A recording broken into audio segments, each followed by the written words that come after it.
जैसे ये युक्ति है कि all man are mortal, Ram is a man, therefore Ram is a mortal. अब इस वाक्य में पहला जो आधार वाक्य है वो ऑल से शुरू हो रहा है, ठीक है, और दूसरा शुरू हो रहा है राम से। तो आपको ध्यान है कि निरपेक्ष न्याय वाक्यों के जो मानक आकार हैं वो ए, ई, आई, ओ 4 हैं। ऑल से जो वाक्य शुरू होता है उसको हमने ए मानक आकार दिया है, तो ये ए आकार का हो गया।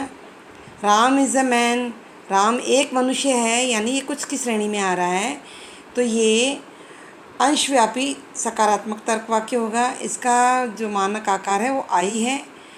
कंक्लूज़न भी आपका राम इज़ अ मॉर्टल है, तो ये भी आई आकार का होगा। तो इस तरह से इस युक्ति का जो मूड होगा वो ए आई आई होगा, ठीक है। इस तरह से युक्तियों की कुल संख्या 256 होती हैं, जिनमें से कुछ ही वैलिड होती हैं। अब आ जाओ फिगर, यानी आकृति। आकृति किसे कहते हैं? आकृति का संबंध जो है न्याय वाक्य में मिडिल टर्म की स्थिति से होता है। चूँकि मध्यम पद की 4 स्थितियाँ हो सकती है, इसलिए आकृति की संख्या भी 4 ही होती हैं। अब फिगर नंबर 1, जैसे फिगर नंबर 1 है आपका, all man are social animal, ठीक है। ये मुख्य आधार वाक्य है इसका। दूसरा है all writers are man, conclusion है all writers are social animals, ठीक है। अब इसमें पहले दो जो आधार वाक्य हैं, मुख्य और अमुख्य आधार वाक्य हैं, इसमें जो कॉमन पद है वो है मैन, है ना, तो इसको हमने नाम दिया एम। मुख्य आधार वाक्य का जो विधेय पद है उसको नाम दे दिया पी। अमुख्य आधार वाक्य में जो सब्जेक्ट टर्म है राइटर्स, उसे हमने एस नाम दिया। इस प्रकार इसको अरेंज हम करेंगे, एम पी, ये रहा एम पी, एस एम, ये एस एम, और कंक्लूजन आपका एस और पी।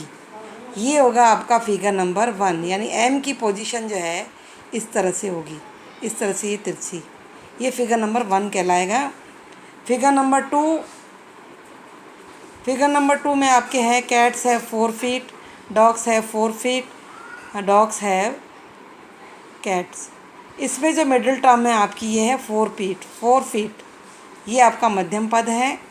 इसको इस तरह से अरेंज करेंगे, कैट्स को पी नाम दे दिया, डॉग्स को एस नाम दे दिया, तो ये पी एम एस एम और कंक्लूजन आपका एस और पी की फॉर्म में है, ठीक है। तो ये हो जाएगा फिगर नंबर 2। क्यों? क्योंकि इसमें एम की जो पोजीशन है, मिडिल टर्म की पोजीशन है, वो इस तरह से है 4 फीट। अब इस युक्ति का मूड क्या कहलाएगा?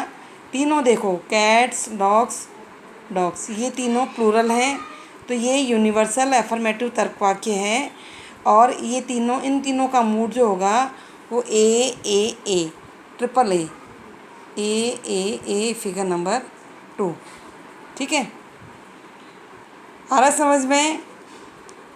भाई यूनिवर्सल तर्क वाक्य जो हैं वो ऑल से शुरू होते हैं, यूनिवर्सल सकारात्मक, ऑल से शुरू हो रहा है ना, तो कैट्स, डॉग्स, ये भी प्लूरल हैं, यानी एक से अधिक हैं, तो ये भी यूनिवर्सल कहलाएंगे, तो इनका भी मूड जो है ट्रिपल ए होगा। फिगर नंबर 3, इसमें देखिए, some reformers are fanatics, all reformers are idealists, some idealists are fanatics. इस युक्ति में देखो, जो मिडिल टर्म है वो है रिफॉर्मर्स, और मुख्य आधार वाक्य का जो विधेय पद है फैनेटिक्स, ये हो जाएगा पी, और इसमें आइडियलिस्ट हो जाएगा एस। ये एस और पी की फॉर्म में ये आ गया आपका कंक्लूजन। ये हो जाएगा फिगर नंबर 4। क्यों? क्योंकि इसमें जो रिफॉर्मर्स हैं, एम की जो पोजीशन है वो अंदर की तरफ है। ये फिगर नंबर 3। और फिगर नंबर 4 है आपकी, all dogs are mammals, all mammals are cats, all cats are dogs. इसमें देखो, मिडिल टर्म मैमल्स, यानी एम की पोजीशन इस तरह से है, इसको इस तरह से अरेंज करेंगे हम, ये डॉग्स पी हो जाएगा, और ये एम, और ये एम, और ये एस।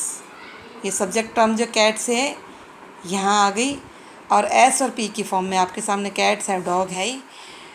एम की पोजीशन इस तरह से आएगी, ये हो जाएगा फिगर नंबर 4। इस तरह से हम किसी भी निरपेक्ष न्याय वाक्य की युक्तियों की, मूड और फिगर की हम जांच कर सकते हैं। नेक्स्ट चैप्टर में हम आपको बताएंगे कि इन युक्तियों की वैधता वेन आरेख के माध्यम से कैसे ज्ञापित की जाती है, वो हम कल पढ़ेंगे। ओके।